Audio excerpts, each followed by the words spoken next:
Baik, Assalamualaikum warahmatullahi wabarakatuh. Perkenalkan, nama saya Andreas Yuda Pranata. Saya dari kampus STIE PGRI Dewantara Jombang.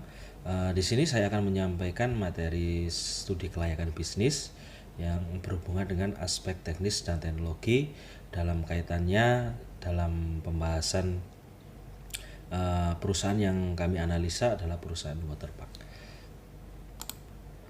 Dalam aspek teknik dan teknologi dalam waterpark, yang pertama adalah tentang lokasi atau location. Lokasi sendiri terdiri dari beberapa hal, ya ada 4 hal yang akan kami sampaikan. Yang pertama adalah ketersediaan bahan baku. Ketersediaan bahan baku dalam waterpark pasti berupa air ya, yang didapat dari sumber mata air yang diperoleh dari sumur bor sekitar kawasan waterpark dan dialirkan ke bak penampungan. Yang kedua tentang fasilitas. Fasilitas beberapa kategori kolam renang seperti wahana bermain air, taman yang sejuk, toilet, tempat ibadah, lahan parkir. Yang kedua target lokasi pasar. Waterpark ini berlokasi pada lokasi yang strategis ya, dengan suasana yang sejuk dan terhubung dengan jalan raya provinsi. Jadi mohon maaf, maksud kami lokasi ini strategis karena terhubung dengan jalan raya provinsi yang kita tahu, di mana di situ adalah jalan raya yang mudah diakses dan dan pastinya akan menyerap banyak pengunjung. Yang selanjutnya adalah target market. Tentunya target market ini dalam waterpark ini adalah semua kalangan usia, baik usia anak-anak, dewasa, dan orang tua.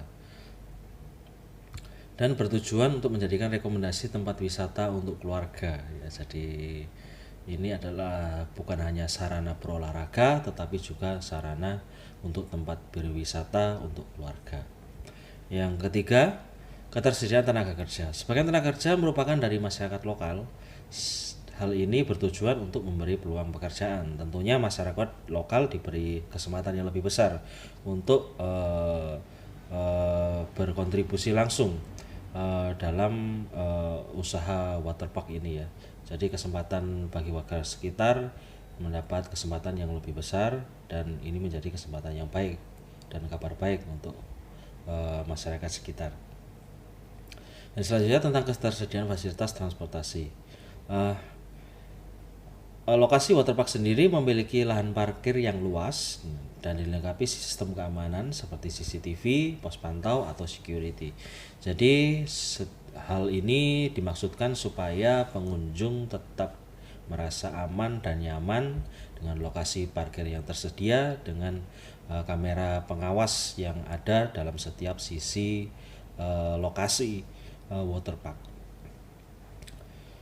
Lokasi yang mudah dijangkau dengan menggunakan transportasi umum ya, seperti bus dan kereta. Jadi seperti yang saya bilang tadi, bahwa lokasi waterpark ini berada dekat dengan jalan raya provinsi ya, sangat strategis. Tentunya kalau jalan raya provinsi, baik kendaraan transportasi, moda transportasi seperti bus dan kereta sangat mudah dijangkau.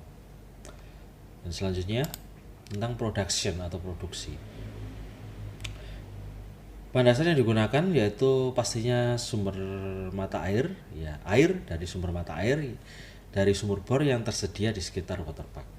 Kemudian dilarikan ke bak penampungan, dan bak penampungan tersebut bisa di atas atau di bawah, sebab nantinya akan dilarikan menggunakan tenaga pompa air ya. Yang kedua, barang yang diproduksi. Sumber mata air yang sudah melewati beberapa proses penyaringan atau sterilisasi yang bertujuan untuk kotoran agar kolam renang menjadi lebih bersih.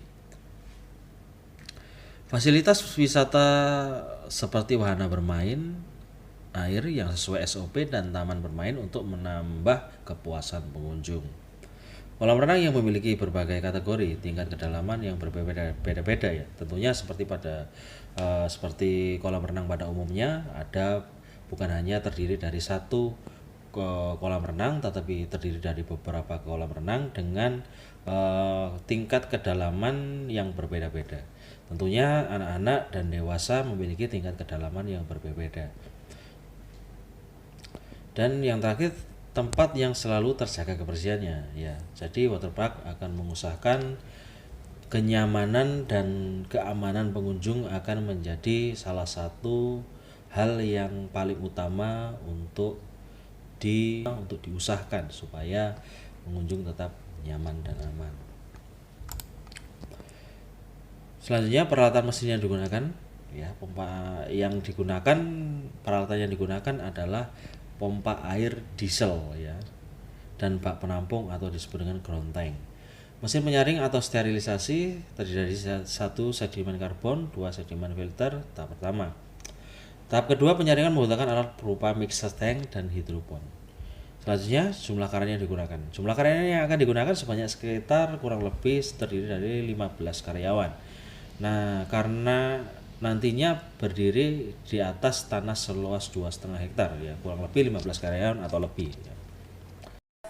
Oke teman-teman, di sini saya akan melanjutkan penjelasan dari rekan saya sebelumnya, masih di poin produksi atau production, yaitu materinya tahap proses produksi air kolam renang sesuai dengan SOP. Di sini ada 4 tahap. Tahap yang pertama yaitu pengambilan dan penampungan bahan baku. Bahan bakunya yaitu sumber mata air. Tahap yang kedua yaitu tahap penyaringan dan sterilisasi. Di sini terdapat 2 proses penyaringan dan sterilisasi. Proses yang pertama yaitu penyaringan dengan menggunakan carbon filter, dan proses yang kedua menggunakan water treatment unit. Tahap yang ketiga yaitu tahap pengisian air ke dalam kolam renang menggunakan diesel mesin atau pompa air, dan proses pengaturannya membutuhkan tenaga manusia. Untuk tahap yang terakhir, tahap yang keempat yaitu tahap pendistribusian air kolam renang ke dalam kolam melalui pipa-pipa penghubung, sehingga proses pendistribusian berjalan secara merata dari kolam satu ke kolam yang lainnya. Oke, selanjutnya sistem dalam kolam renang. Di sini sistem yang digunakan yaitu sistem overflow. Nah, apa itu overflow? Overflow adalah konsep yang mengusung sistem pengairan dan distribusi air dengan cara melimpahkan air yang membuatnya keluar dari badan kolam renang, sehingga air yang meluap pada kolam akan diolah kembali menggunakan filtrasi atau sistem penyaringan. Setelah itu air akan dikembalikan pada kolam dengan menggunakan mesin pompa air. Untuk poin selanjutnya yaitu tools and technology atau alat dan teknologi.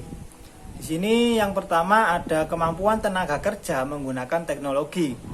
Dalam waterpark ini yang pertama kemampuan dalam menggunakan e-ticketing, yaitu pemesanan secara online, dan menggunakan e-payment, pembayaran melalui aplikasi seperti Dana, OVO, GoPay, dan lain-lain. Penggunaan sistem barcode saat pemesanan online. Dan yang kedua, pengoperasian dan pengawasan mesin penyaring atau filter air, atau juga bisa disebut water purifier, saat proses produksi dilakukan. Yang ketiga, kemampuan dalam membuat video dan editing untuk kegiatan promosi melalui media sosial seperti Facebook, Instagram, dan yang lagi booming yaitu TikTok. Oke, selanjutnya poin yang kedua yaitu kesesuaian teknologi dengan bahan baku. Di sini disebutkan yang pertama penggunaan mesin pompa atau diesel untuk pengisian air kolam renang. Yang kedua, penggunaan mesin penyaring dan sterilisasi agar terjaga kejernihan air kolam renang. Untuk poin yang ketiga yaitu kemungkinan mengembangkan teknologi di masa depan. Di sini disebutkan yaitu menciptakan wahana baru sesuai dengan perkembangan zaman atau selalu diperbarui. Nah, kenapa harus selalu diperbarui? Karena supaya pengunjung tidak merasakan kebosanan atau tidak merasa jenuh karena wahananya hanya itu-itu saja. Oke, untuk poin yang keempat yaitu keberhasilan penggunaan teknologi di tempat lain. Di sini disebutkan yaitu penggunaan sistem e-ticketing atau tiket online dengan sistem barcode. Oke teman-teman, untuk poin selanjutnya yaitu layout. Nah, bisa kalian lihat sendiri di sebelah kiri saya itu ada layout alur kegiatan pengunjung. Nah, saya sebutkan ya. Yang pertama ada memasuki kawasan waterpark. Untuk yang kedua, membeli tiket masuk dan melakukan deposit. Yang ketiga, memasuki area taman air. Dan yang keempat, menyimpan barang di locker room atau lemari penyimpanan. Dan yang kelima, menikmati produk dan fasilitas yang ditawarkan. Untuk yang keenam, mengambil barang di locker room atau lemari locker tadi. Untuk yang ketujuh, memasuki toko souvenir kalau ingin membeli ya semacam oleh-oleh atau barang yang ditawarkan. Untuk yang kedelapan, mengambil set peralatan dan refund. Artinya akan keluar dari area waterpark. Lalu yang terakhir yaitu meninggalkan waterpark. Oke teman-teman, terima kasih karena sudah menonton dan menyimak video presentasi dari kelompok kami, kelompok 24. Kurang lebihnya kami mohon maaf jika ada kesalahan kata atau yang kurang berkenan pada kalian. Baik, terima kasih. Wassalamualaikum warahmatullahi wabarakatuh.